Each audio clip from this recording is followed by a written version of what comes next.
Les comédiens sont chosifiés. Beaucoup de personnes appellent Dada, la fille de Maman Top.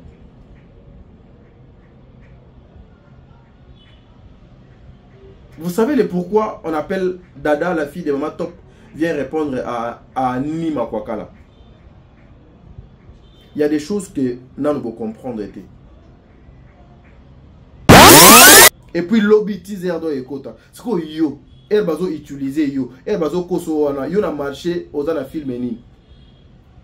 Yo na chaîne na yo aux na eloko ni. Parce que un $500 qu'on peut te donner et aussi ça va problème na yo te et aussi ça nzala na yo te et aussi ça nyonso oyo za na ngote. On peut te donner un $500 peut-être le cas na loyer na un mois que tu as belé 2 3 4 jours de sili.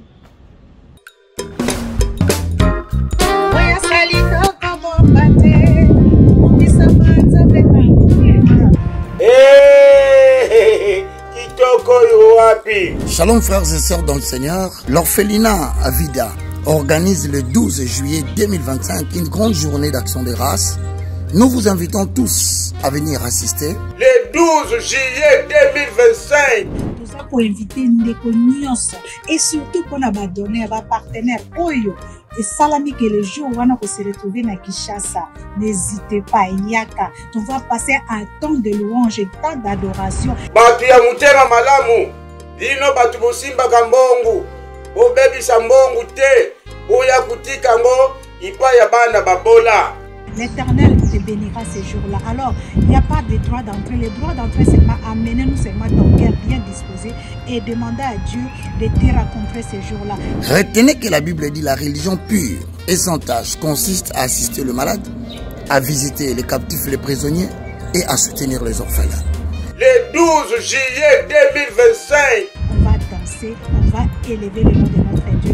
Que Dieu vous bénisse, les donneurs, les partenaires. N'oubliez pas. Alors tu viens seulement, on va célébrer, on va danser, on va élever le nom de notre Dieu. On se retrouve avec l'orphelinat Vida ce 12 juillet 2025.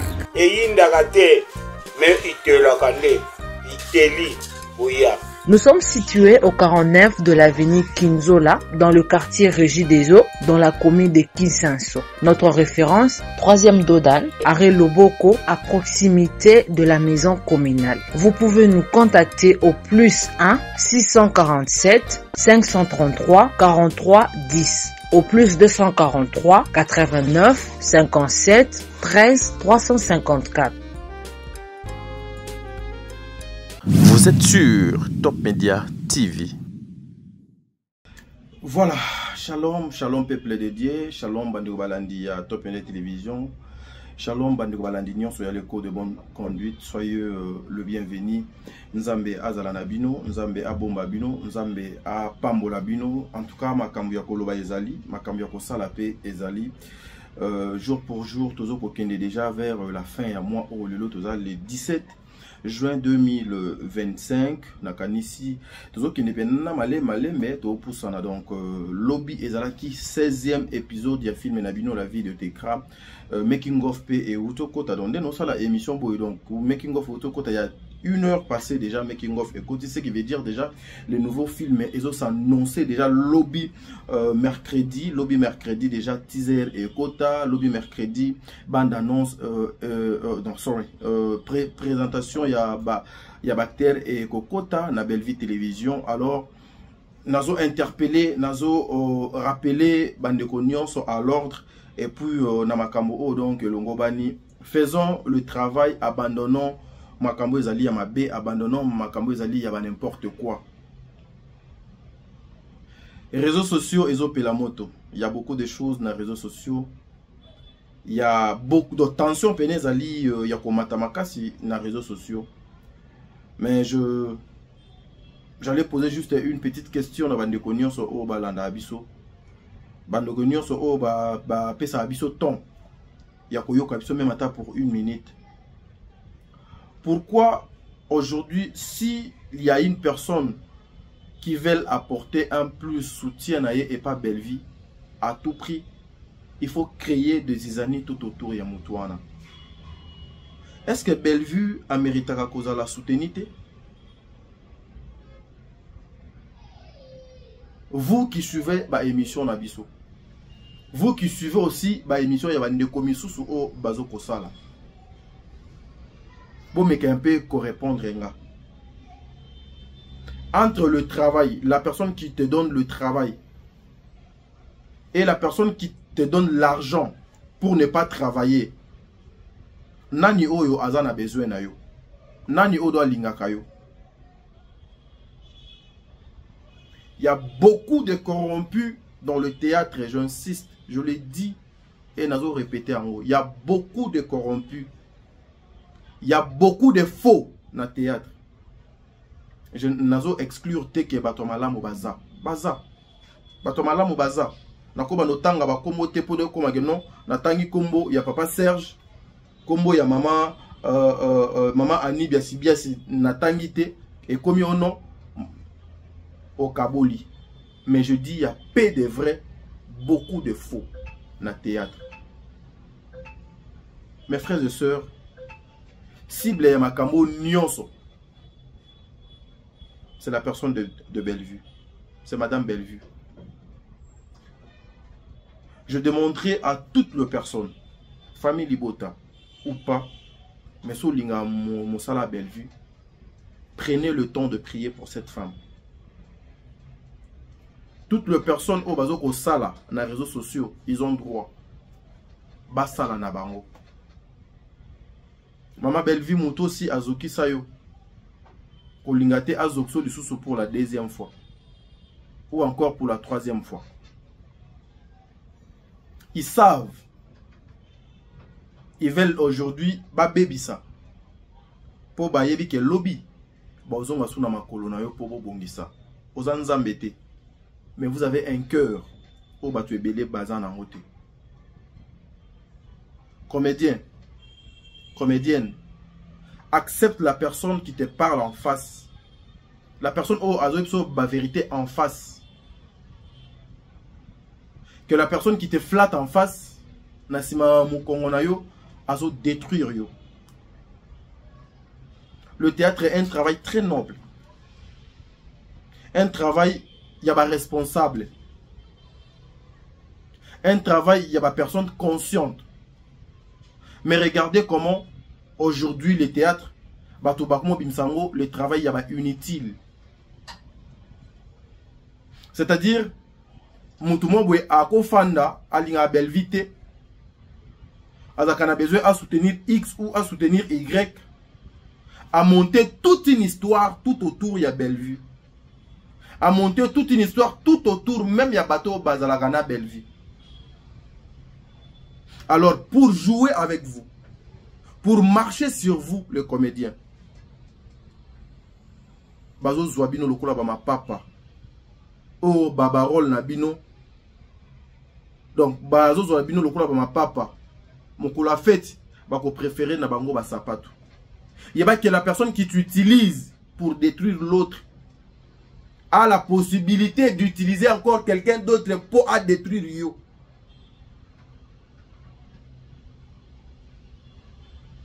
Aujourd'hui, au lieu que nous parlons, Toloba ou Etaliba Evre Yaba comédien, regardez, regarde Yabatu.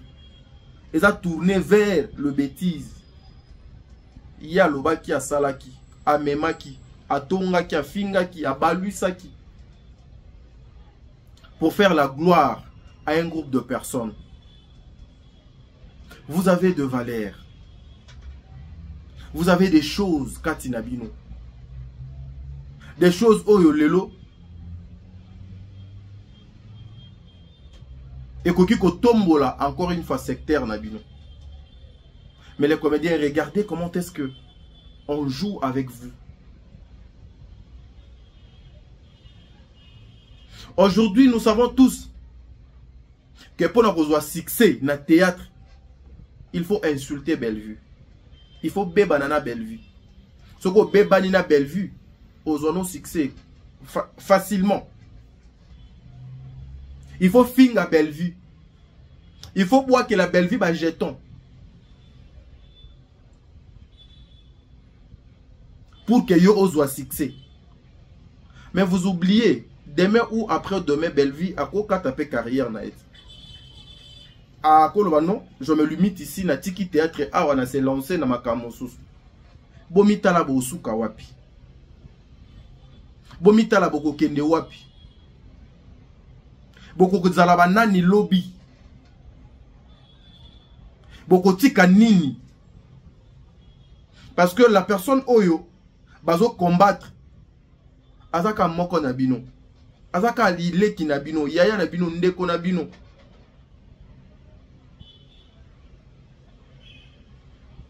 Aujourd'hui, qu'est-ce que les gens bakoki ko se rappeler na ba comédien ebele? Nini o lobby les comédiens bakoti ki la bango bana na bango, bandeko na bango, société congolaise et kanisa bango. Beaucoup de gens passe pitié les comédiens. Aujourd'hui, secteur Ozali corrompu après la politique ya Congo, c'est le monde théâtral. Secteur Oyo, mauvaise foi, jalousie, et eu place et siéger le col à l'Assemblée nationale. Et ça, secteur, il y a des comédiens.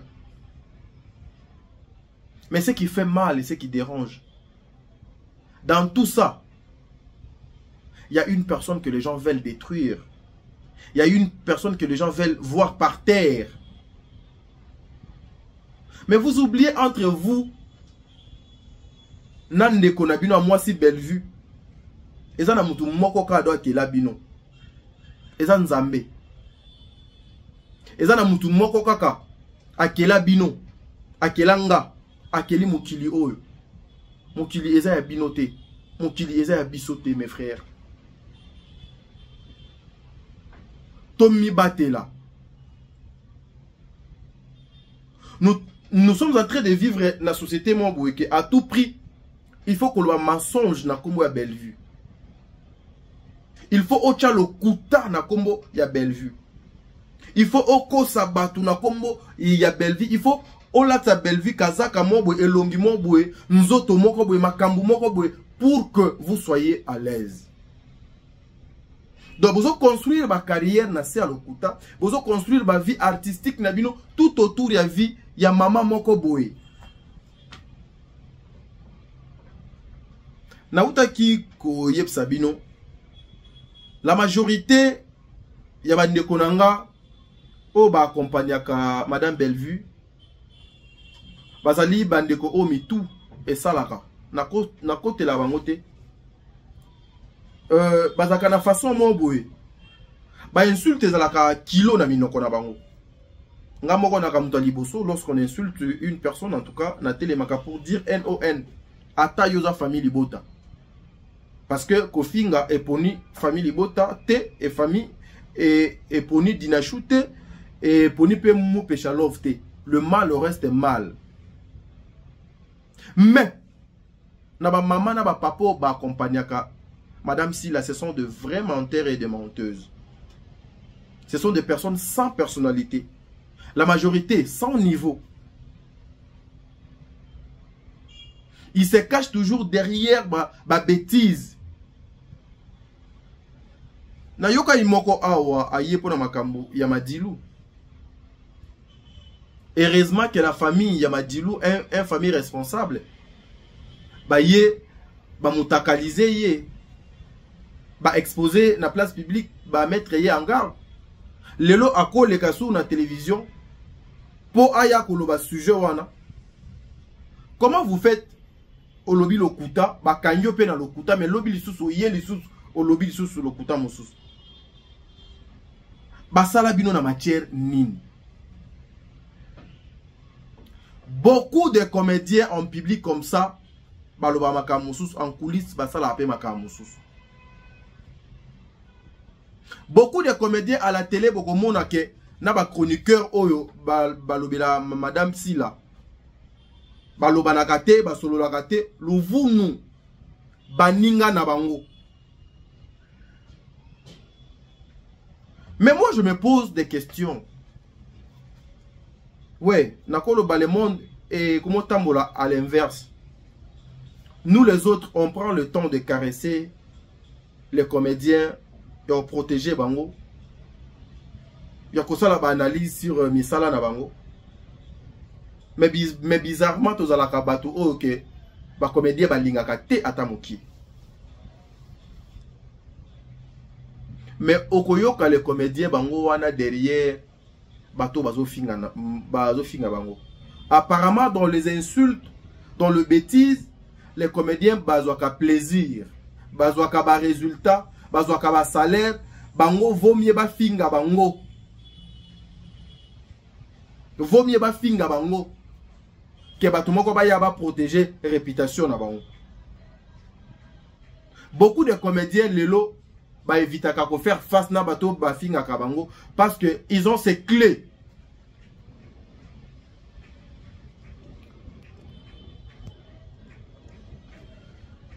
Ils ont ces clés. Ils ont ces clés. Bandeko belé, il y a ba chroniqueuse oyo. Bazana ba enregistrer na bango. Ba enregistrer bango. Po ba herba kinaka ko solola, herba kinaka ko kutana. Herba sala ka ba réunion, herba ba betana masolo ba mela masanga. Bazo enregistrer bango. Ko banga na bango deux alaka ke ba matière wana e bimarité en public. Yaya, ba boko la mabete. Mabe etika la ka mabe. Le mal reste mal. Donc, beaucoup la kamabete. Moi, je trouve ça bizarre. Au comment un comédien qui se dit, moi, je suis responsable, j'aime bien qu'on me respecte, j'aime bien pas qu'on touche à ma famille. Alors que nos côtes en live, place au bazo qu'on descendre, ma collègue naïe, ma comédien. Place bazo finga bande qu'on naïe, ma comédien. Yé azo ka azo commenter koluka succès na ndenge mabe et souka apeka mabe. L'élévation est outaka ni et pas papa ni na poto ni na mboka ni na wap. L'élévation vient de Dieu. Le temps de Dieu est tellement précieux. Le temps de Dieu est incomparable.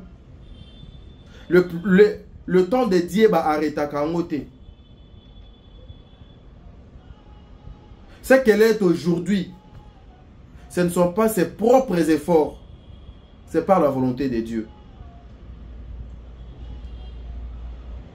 Moutounion sur Azan a besoin de chaîne et donc talama. Mais besoin exemple même à ta yaba Cardozo. Besoin exemple yaba président Gesho. Besoin exemple yaba maman Dinana la douce. Pour atalama Azan a besoin de qu'il faut affinga belle vie. Il faut toucher belle vie. Regardez comment détruire Moussala na bino moko les comédiens. Bozo créer ba obstacle bino na bino. Bozo créer les incidents bino na bino. Regardez aujourd'hui, au lieu que les gens se mettent tout autour, il y a ma table pour parler de vos œuvres, mais les gens commencent à parler de vos bêtises. Parce que vous avez eu le temps d'ouvrir ma porte nabino chez n'importe qui.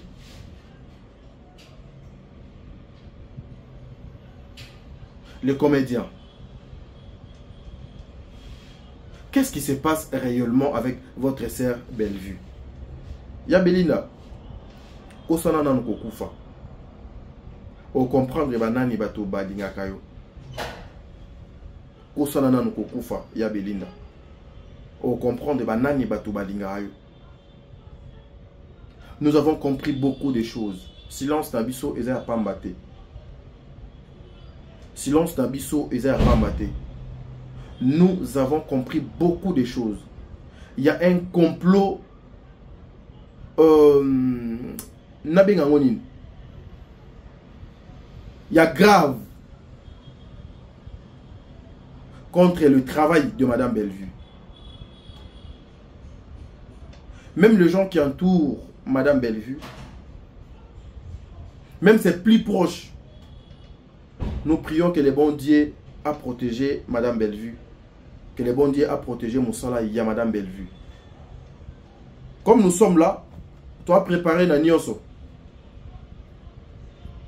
Et puis chez Bellevue Télévision, tout le monde est remplaçable, sauf Bellevue. Mouto bako remplacé té na Bellevue Télévision azalana été. Tout le monde est remplaçable. Mais boye baka ke bozalaka redevable na Bellevue Télévision. Pour ne pas kolobake bozalaka redevable et pas ya Belinda. Mais bozalaka redevable na Bellevue Télévision. Parce que yango des lumière na bino, parce que yango des botombo na bino, parce que yango des le boko nzambe atie pour aloko pour bazoyo batombolo place au komi. Comment vous faites? Ndako place au lala ki lobby, ndako place bomba ki au lobby. Na air mbula de banaki obeta, na air insécurité ezalaki, na air instabilité de zaki na vie na yo. Aujourd'hui les bons dieux appellent sur stabilité. Mais olingi au cracher na mémoire yandako donc ozaki lobby. L'ingratitude au milieu ya ba comédien est commis grave. Bayaya tolinga bino mingia, baleki tolinga bino mingia, ba maman tolinga bino mingia. Quand je fais ça c'est pour vous réveiller. Mutumoko akoya abengi yo alobi Petuana tadi akena biso mabe. Ah, Petuana ake bato Bellevue na bakena biso mabe. Azoko sayo mon frère. Azoko sayo. Bato ebele oba zo bengo grand prêtre yo leki bango yo za leader à génération yo za boye. Ce sont des flatteurs. Zwa sikoyo bozwa mayele ke bato nyonso lelo ba komo flatter bino. Lobby ba flata ki Bellevue. Lobby ba benga ki la patronne. Lobby ba pesa ki ba éloge nyonso. Heureusement que Bellevue à part Nzambe azana musala. Mais soit azaki na musala te. Quelle allait devenir Bellevue maintenant? Na bitumbo nyonso. Ce qui Bellevue a contact ka juste na acteur ou na actrice. Mais lelo Bellevue est comment? Mais to betali solo na ndenge nini? Et servir bino de leçon, et servir bino de l'exemple. Ne vous laissez pas embrasser, flatter par le flatteur qui veut à tout prix bino bozala ya bango.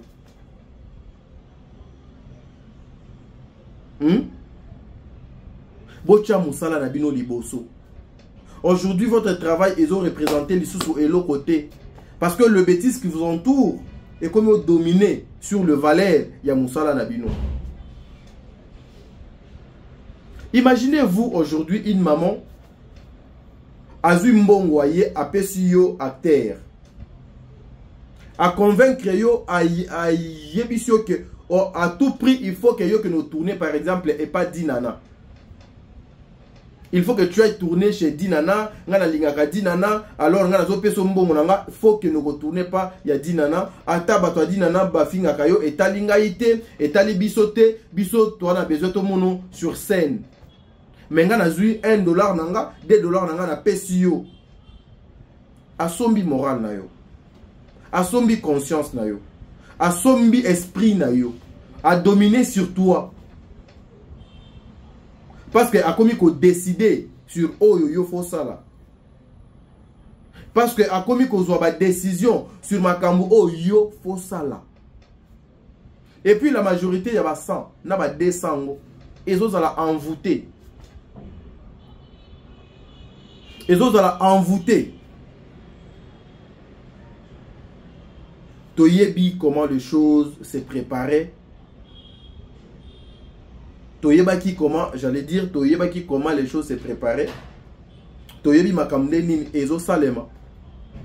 Oh nano bomoni et l'autre côté bomon a plus que ça. On peut utiliser n'importe qui. Justement pour arriver na objectif na bango, il y a destruction. Mais Boboye Bake Bellevue lobby ou après lobby à Kotika théâtre. Mais pour l'instant, Tozana Enan. Totika Lisogi na 30 ans les sous. Il y a service. C'est-à-dire beaucoup. C'est-à-dire Roki ou et Mathieu, c'est-à-dire Roki sous goût makas. Non, après un temps, soyez de responsables, papa. Comment on peut commencer à vous manipuler si facilement comme ça? Facilement comme ça, on vient vous manipuler. Parce qu'on vous trouve, moindre, n'est-ce pas? Parce qu'on vous trouve moins intelligent. Parce qu'on vous trouve bozali natinate. Parce qu'aujourd'hui, si quelqu'un te respecte, une personne qui te respecte, azo peso respect na considération, elle ne se permettra jamais à somba yo na mbongo po yo sala likam. Mais eza makambo bino nyonso boza awa na ba fenêtre bolanda émission, des fois bozo koka ko commenter te, eza makambo bino nyonso bosaliti. Eza makambo bino nyonso bosali. Siko air bino bosala biloko wana ti air ba pesa bino mbongo, la majorité ba enregistrer bino. Ba bazwa bino ba vidéo en coulisses. Ba finila bino barek. Ebele ba audio na bango ego bima awa. Ba ko exposer bango soki basali makambo ba yokana gite. Et tout ça, c'est pour la destruction d'une seule personne. C'est-à-dire, batumoko ba réunir ba effort na ba économie na bango pasi. Ba économie na bango pasi pour détruire une seule personne. Mais bon tout na rapé bato bazo pe sabino ba la rwana. Intérêt na bango na katezani. Vous devez leur poser la question. Intérêt na bango ezani na bambo on va pe sabino. Intérêt na bango ezani. Parce que ceux qui intérêt na bango eza mosala et pas belle vie mosala eza. Et pas belle vie boulot eza. Sur intérêt na bango ezani. Intérêt na bango c'est de voir cette femme par terre à exister l'issouté. Azala l'issouté. L'issolo na ebeta ma l'issouté. Ce qu'on bon réfléchir. Ce qui l'issolo ya belle vie ebeta mi l'issouté. Et que belle vie a été fait na carrière na pression et l'équi intimidation et l'équi bino boke wap bo suka wap baba no niata bino koleka kayas ba no piétiner sur vous parce que lobby ba somba ki bino parce que hier on bazaki na facilité ya ko utiliser bino et puis c'est batouana o ba utiliser ka bino baba sala bino confiance nini ba rosala yo na moto za facile à corrompre. Une personne corrompue et pas mouto à corrompre yeba que ma sœur, mon frère, aux en a respecté te, aux en a valeur te.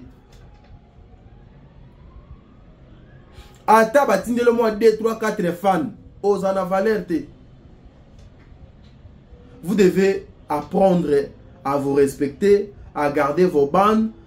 Vous devez apprendre aussi à ya kozala ba vrai envers vous-même.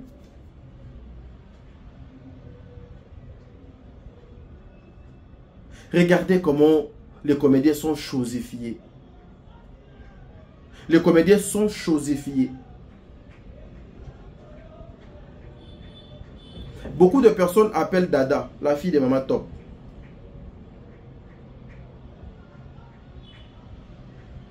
Vous savez le pourquoi on appelle Dada, la fille de Maman Top? Viens répondre à Nima Kwakala. Il y a des choses que nous ne pouvons comprendre. Même ce qui s'est passé avant l'émission de Maman Top. Et Belé ba yebi en moté, mais celle d'hier a yebi. Na Maman Top a yebi.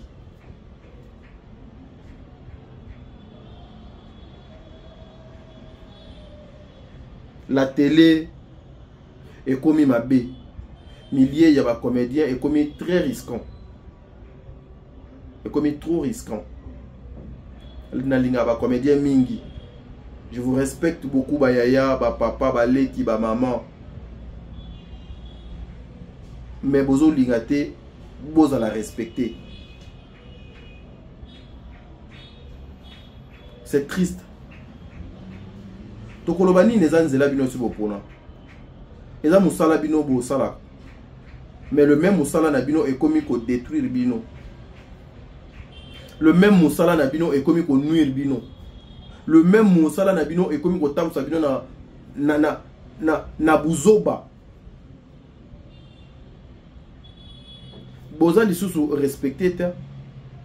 Oh, parce que moto don apesi mbongo na yo yako démarrer moto X, keno démarrer moto Y.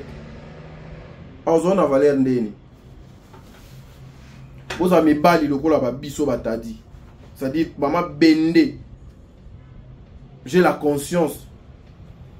Et puis moto même po abenganga t'as dit Zoa va faire ceci, va faire cela. Elle aura peur. Abanga. Il y a des personnes oyo basimba kabangote facilement. Ba objectif est zanine. Objectif est zanine.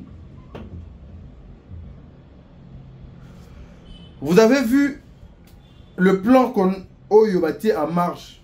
Eza makambo biso to sala. Les gens vont comprendre que makambo to sala biso to sala ka to sala ngo bien.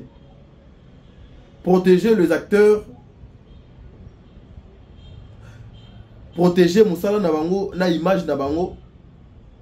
Bato baye comprendre que biso to sala ngo bien.